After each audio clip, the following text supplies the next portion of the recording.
Welcome to the Mindset Lady. Today we are going to talk about another character from Love is Blind, Kelly. If you're new to this channel, then I want to remind you that I am looking into specifics of mindsets, human behavior, especially about self-sabotaging behavior, so that we can learn from these stories and create awareness for ourselves and avoid self-sabotaging behavior at all costs. There will be spoilers, so if you don't want to get any spoilers from this story, please don't watch it and go back to Netflix and watch Love is Blind and then come here. Also, I just want to remind you that I'm not a clinical psychiatrist or psychologist. I'm not diagnosing anybody here. I'm not trying to fix anybody here. My sole purpose is for only self-help reasons. I want you to unlock your full potential. If you're ready, let's start with Kelly's first words on the show. Before coming here for this experience, I definitely judged a book by its cover. It was definitely based on a physical attraction first. So she confesses that she always went for the physical attraction first. Good to know this from the very beginning.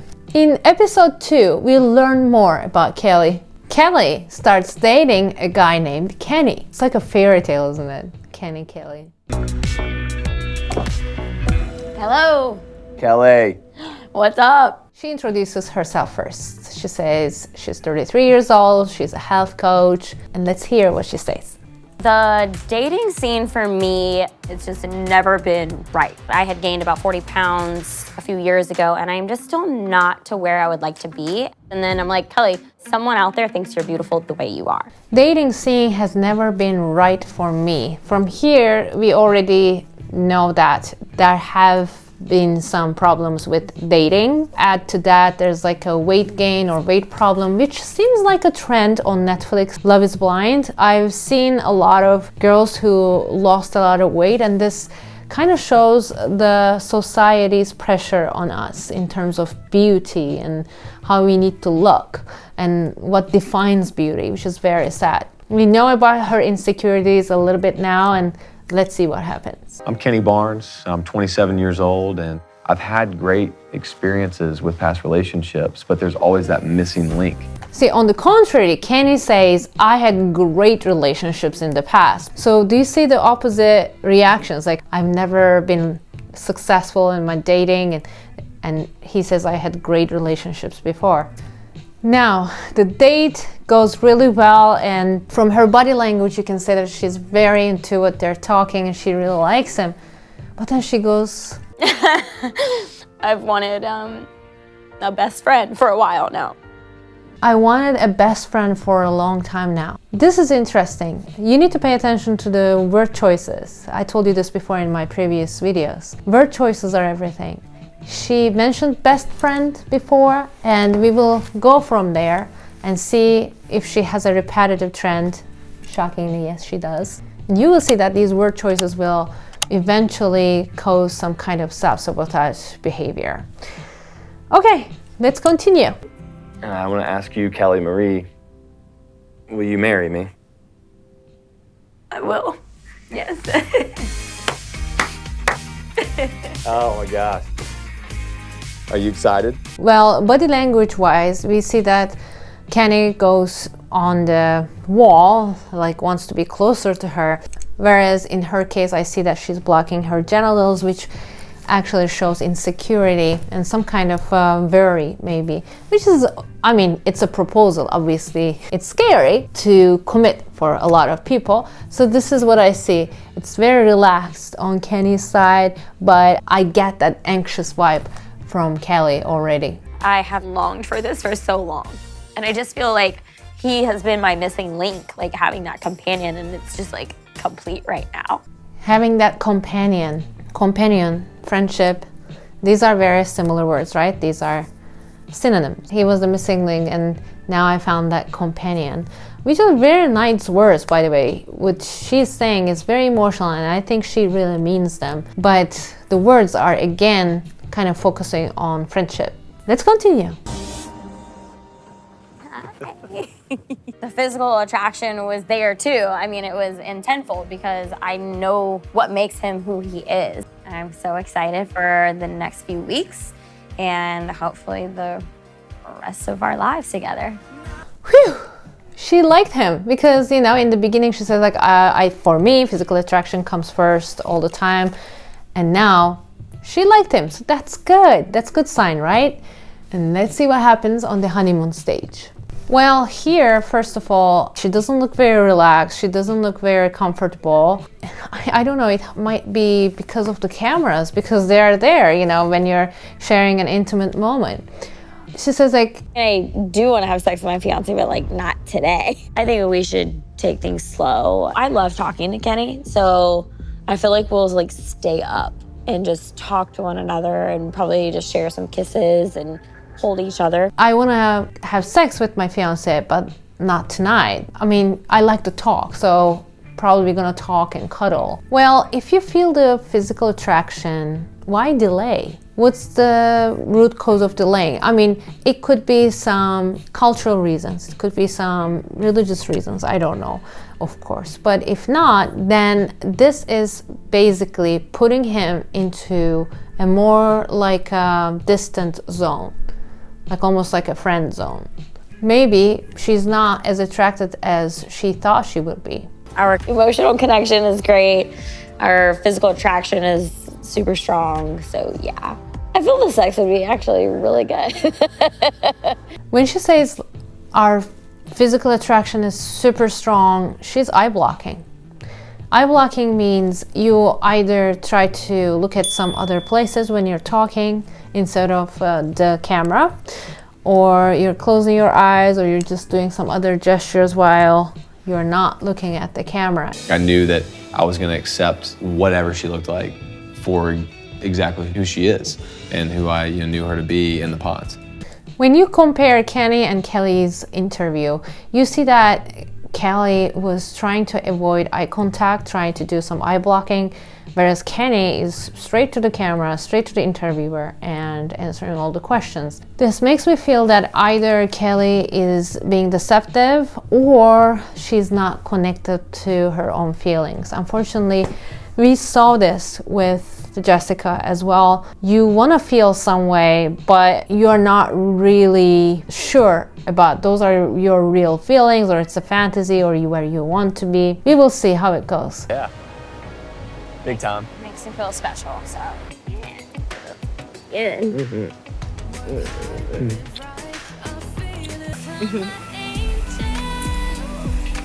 She seems like she's enjoying, you know, kissing him, hugging him. So this makes me think that there is a wall there, and I'm trying to see that wall or mask, if it exists or not.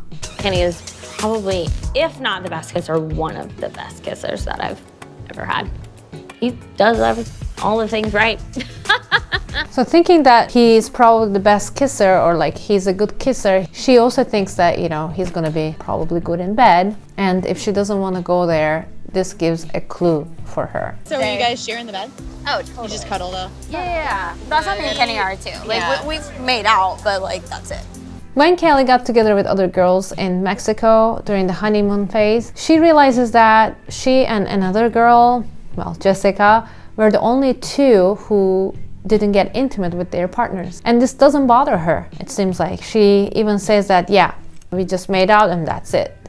That shows me that she has a boundary there, and she's not gonna let Kenny cross that boundary. Like, it's really crazy because we are like so like just in sync with one another. Yeah. It's so funny because we haven't sex. Like, Yeah. yeah, we haven't. When Kelly is talking about sex, so like they didn't have sex yet, she doesn't form a complete sentence, and she gets very uncomfortable. She starts touching her body and she lowers her voice as if this is kind of bothering her. This tells me that she might have some myths about sex, which means maybe in her earlier relationships she had sex earlier than she wanted to, and the relationship didn't work out, and that might have caused some problems. Or she was hurt before because of, you know, having sex with her partner. I don't know. And because of this, even talking about this makes her uncomfortable. And maybe this is why this is her boundary. We're drinking like really slow, and we get heated, but it's fun. He's like, okay, I have to like go. The day they are leaving Mexico, Kelly and Kenny had a very interesting brief conversation. Please watch it and let me know what you think. I will make my comment after the clip. Going back into the real world, we're going to have distractions. I think one of the biggest challenges is social media. There's images of girls, images of guys. That, ladies and gentlemen, is insecurity. This tells me that she feels insecure that once they go back into the real world with the phones, because they were away from their phones in the pods and after the pods during the Mexico time, she is afraid of losing him. And do you remember she gained weight and she said like she felt insecure about it, still is not 100%. And because of this, because of feeling fundamentally flawed, she might sabotage her relationship. Now I am putting the pieces together, and what I see here is like why in social media seeing other guys or girls is a problem. If you are happy with your relationship, you trust your relationship, you trust yourself, if you're happy with yourself. So let's continue and see what else she says. Yeah, we already talked about this. You have full access to, see who's texting or direct messaging me. I mean, I don't have anything to hide.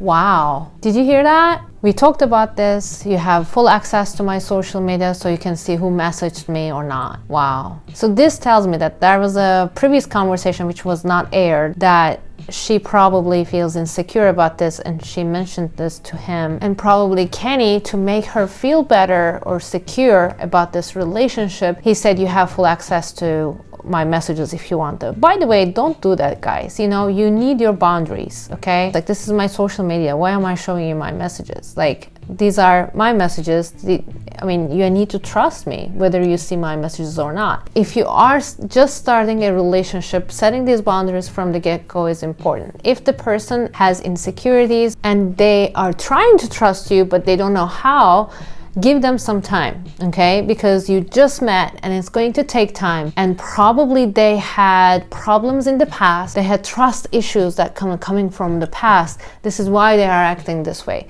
So maybe talking about those previous problems and telling this person that you are not that person.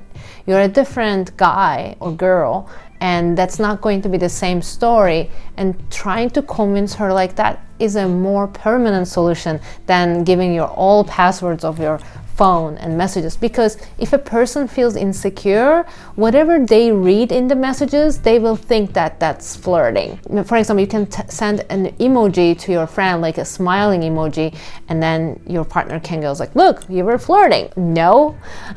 So if the person feels insecure, whatever they read, they're going to perceive it as the way they want it to, because they tend to self-sabotage. They tend to read things in a way that's gonna end their relationship. Wow, that was a key moment here that I'm glad they talked about this in this episode. In episode 8, they go to the wedding dress rehearsal, and I want you to look at Kelly's eyes as well as other contestants' eyes and tell me if you see a difference.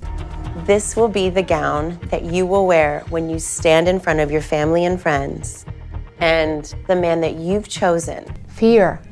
That's what I see. Pure fear. Talking about marriage is one thing, but buying things or getting invitations or, your wedding dress rehearsal is another thing. Things are getting real now, and I can see the fear in Kelly's eyes. She started to put a protective wall around her, first setting a boundary, not having sex, and talking about worries about getting out and seeing people in social media and getting distracted. So one of the self-sabotage ways that we know was hiding feelings and not speaking truths to relevant people. I feel like Kelly is hiding here. She has fears. She has some kind of experience that she's not sharing with Kenny, and this is going to eventually cause her to self-sabotage. That is pretty. Oh, I like that. You look gorgeous. Do you love it? No. Like dating, I'm so picky. Maybe this is a true reflection of that. Like dating, I'm so picky. Well, she has a tendency to throw a big laugh all of a sudden. So picky. And that's a way of suppressing our feelings, guys. When we feel worried, when we feel anxious, sometimes we throw those random laughs because we want to hide our feelings. Maybe we are angry, or maybe we are worried, we're anxious, and we want to hide that with that laugh. I've never like planned this day. So I feel like it's harder for me to figure out exactly like what I like. It's okay, because I don't know. She was like, I never planned this. I don't know. The words she's choosing here to describe her dress or that moment is actually describing her feelings for Kenny. Then, just before the wedding, they start talking when they were laying in bed. Kelly says an interesting thing. We haven't, had sex yet. We are just so perfect on every level. Right. And I just like don't want to throw that in the mix just yet. Yeah. Just jumping in and having sex like too early in a formal relationship, from a sexual standpoint, I wasn't able to open up. And that negatively affected things because like I wasn't emotionally connected to him. I mean, to be truly transparent, like I just have had issues in the past with having orgasms. I'm attracted to Kenny physically, I'm attracted to him mentally, emotionally, but like what, I don't know what that disconnect is. It's like the bonds are so strong, and why I can't feel that infatuation with him.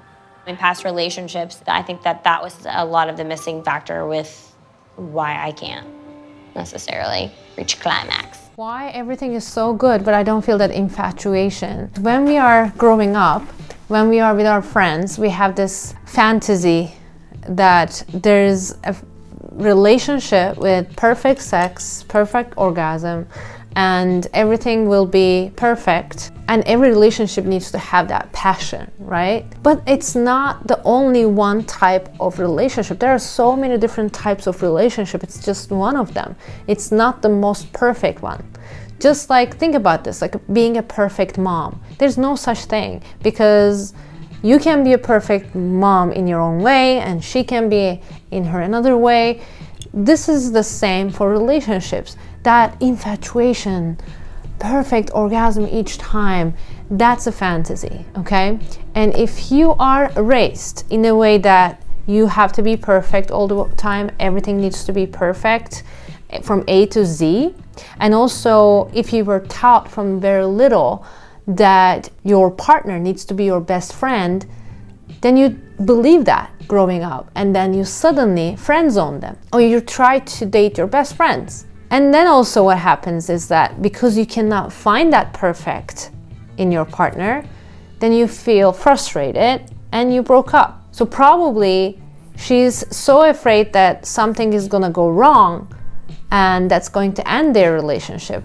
This is why she's putting a wall between Kenny and her, but this is making them more distant instead of getting more intimate. Sexual intimacy is a very important part of being partners, because when you are next to each other, being that vulnerable, then you feel safe, you feel more secure in that relationship, and you can realize that you can get naked, which means you can get as vulnerable as you can get in front of a stranger. This builds a strong relationship. Like I want to experience a very powerful, energetic, intimate moment with you. Correct. Because we already have such a powerful, energetic relationship.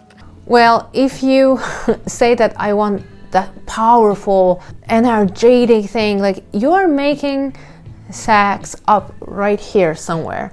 It's not that. It's a need. It's like eating, drinking. You don't have to have the best moment. You don't have to have the best headspace or best environment or atmosphere to have sex. If you list these kind of requirements for having sex, and it needs to be the best sex, then you will have problem with your partners all the time. During the bachelorette party, it's like there's one day left to the wedding, and I hear this shocking comment from Kelly. Wow. Have y'all done the deed? No. We haven't. Okay. I mean, Kenny is an attractive guy, but how he looks is not my typical guy. My eyes always went to brunettes. I just personally am not as physically attracted to him. I love Kenny, but he gives me that best friend vibe. He gives me that best friend vibe. Well, because Kelly, you put him in that zone for a very long time. You shaped him into that. And now you don't like what you shaped into because you knew that you wouldn't. It's very interesting because when the first doors opened and they saw each other, she said that she found him very attractive, very handsome. Interesting, because I feel like now she's making excuses to end this relationship and find reasons why she feels this distance. Because she cannot. And then she kept putting the distance so far, and she kept telling him that he's great, she loves him, and she finds him attractive, and she's really attracted to him. We can see that as well. And now she goes like, he gives me best friend vibes? Yeah, this is self-sabotage, guys. You know that you have a great connection with this person, but you purposefully are putting this person in a friend zone, and now you're complaining that he gives best friend vibes. You just created your own reason to finish this relationship. The love that I had for my ex-boyfriend, my mom has said this for years. Like, she was like, you were infatuated with him. I don't have that same crazy infatuation for Kenny as I did with this man. If you compare your relationships, you make a big mistake because what you feel for different people will be different. First of all, you are growing. As the years pass, as you finish a relationship, you start a new relationship, you are learning from your mistakes and you become a different person and you start to choose different kind of people as well. Well, if you learn from your mistakes, of course. If you're not feeling infatuated about your relationship, you shouldn't feel that there's something wrong about this relationship. Maybe this is the safe one and the other one was not that safe. That infatuation usually blinds us. This is a finished relationship. You said ex-boyfriend, so there's a reason that it did not work. So maybe the reason was this infatuation. When I compare my relationships, for example, the first one was, yes, it was very exciting, infatuating, but my second and third relationships were much more slow burn and they were more settled, no drama or almost no drama. And now with my fiance, I have the safest, I have the happiest, most peaceful, and also exciting relationship. And I don't have the first infatuation that I had with my first boyfriend, of course, because I was 23 years old. This should not be your criteria. That's what I'm saying. Because you don't feel that infatuation, this doesn't mean that this relationship is wrong. It just has a different dynamic. Perfectionism. Hiding behind perfectionism, you're self-sabotaging. And that's why I keep saying like I'm not in love with him, because I feel like if I was in love, like I would have that infatuation, like nothing else matters. But obviously I'm conflicted. Maybe my whole definition of what in love is supposed to feel like is not right. Exactly, Kelly. This is what I was trying to say actually, and she knows it too. But she's confused because this is what she believed so far. So she's questioning herself too. That's good. That's good that she's questioning herself. What are some of your cons? If I were to say I do and something were to happen, like that's what the only like fear that I have is that it doesn't work out. Now, she confesses that this is what I'm afraid of if I say yes and if it doesn't work out. At the very beginning, guys, I told you this. This sounds like someone who had a bad experience. This is why she was so worried about seeing other guys or girls on social media, and she wanted to see the messages of Kenny because she's afraid of losing him because she feels insecure inside. Right. And it's just a beautiful thing that we've connected with someone, but in 4 months from now, are we still going to be in that same? So it's the fear of the possibilities of it changing. Yeah. God bless you, sister. She says so the fear of the possibility of it's changing. Guys, there's always a possibility of changing, right? It's not going to be always honeymoon and butterflies, that's true, but they already met each other's parents, they started going to their work. This kind of fear will always stop you in any relationship. So the healthy way of looking at this is talking to your partner more about your fears, because they are the only ones who can get you out of that zone of fear. Nobody else. You can't get out of that by yourself. And that's why you self-sabotage. I do think she wants Kenny. But sometimes in life you get an opportunity, and if you don't jump on it, sometimes you miss the boat. You gotta take that jump. I like this sister.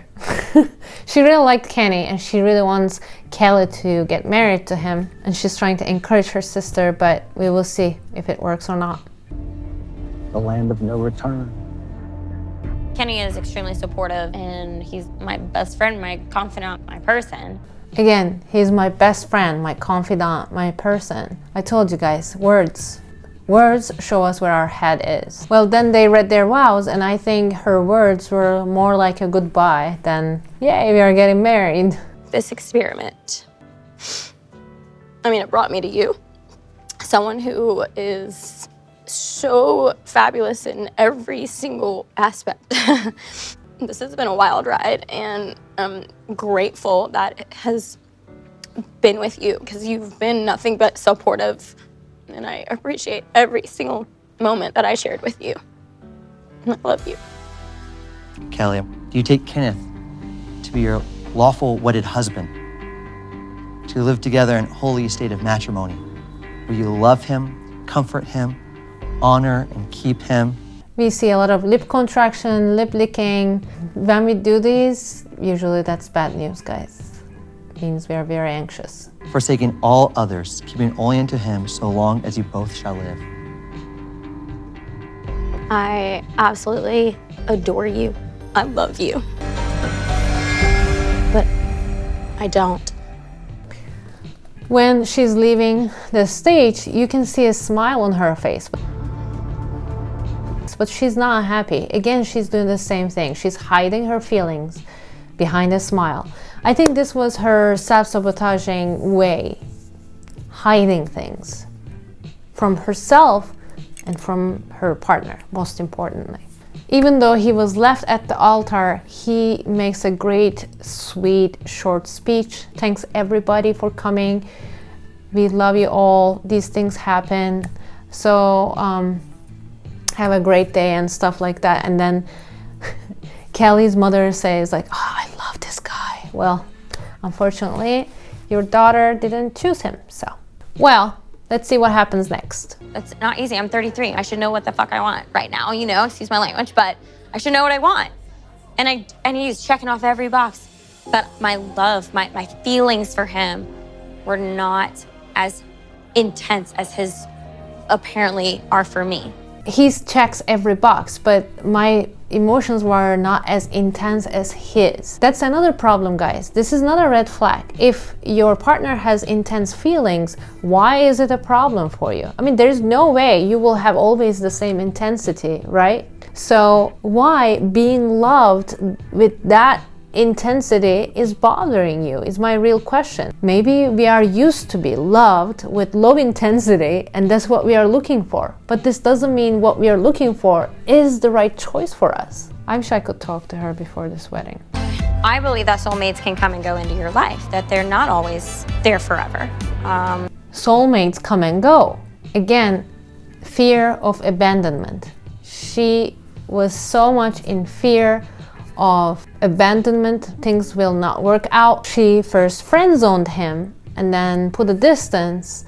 Then she blamed him for it so that she could sabotage her relationship. This way, she was not hurt. Because if she said yes, this relationship continued and somehow ended, she would get hurt more. Unfortunately, fear of failure caused her to self-sabotage in this case. And finally, we have one more clip from Reunion. This is 2 years after the altar. Let's see what Kelly says. Yeah, so I am still single. I also dated one of my best friends since the show, and there's been a lot of self-growth, from what I learned from the show, taking that into that relationship. How about you? She dated her best friend? I'm not surprised. Are you surprised, guys? This kind of strengthens my theory. Maybe she was raised seeing that best friends are the best partners, because in her mind, she wants the perfect relationship that is not going to leave her in the end, and your best friend wouldn't leave you, right? Well, relationships don't work that way, unfortunately. Then Kelly and Kenny watched the clip where Kelly says that, you know, I don't want to have sex yet, I don't feel that infatuation, and they watch it together and then see what happens.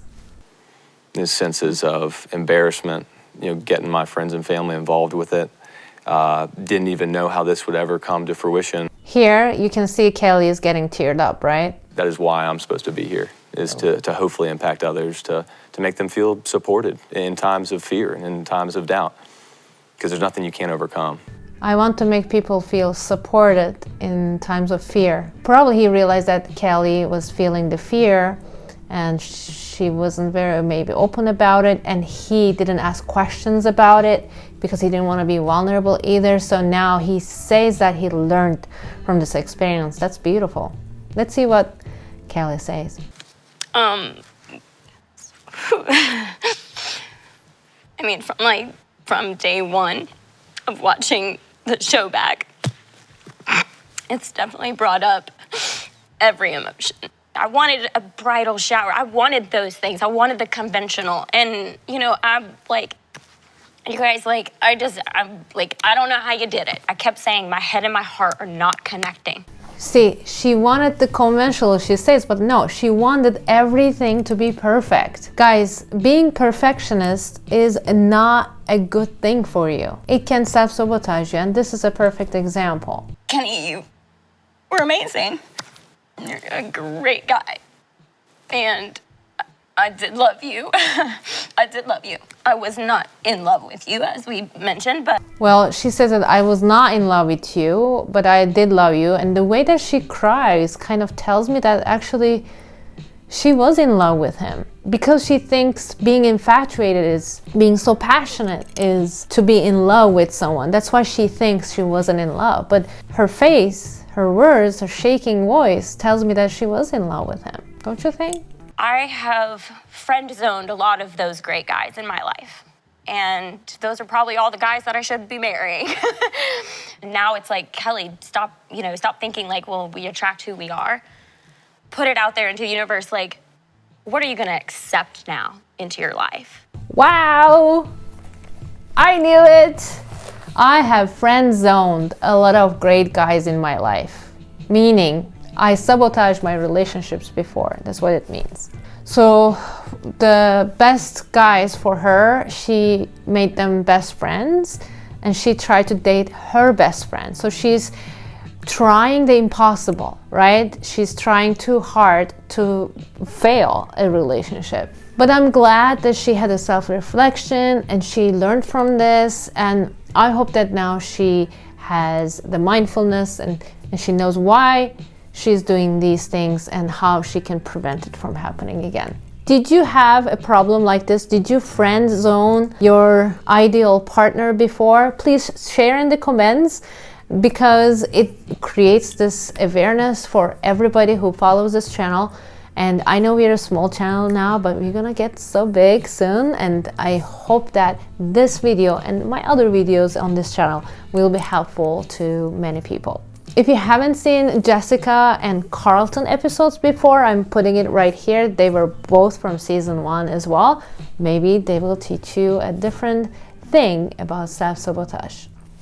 See you later. Bye.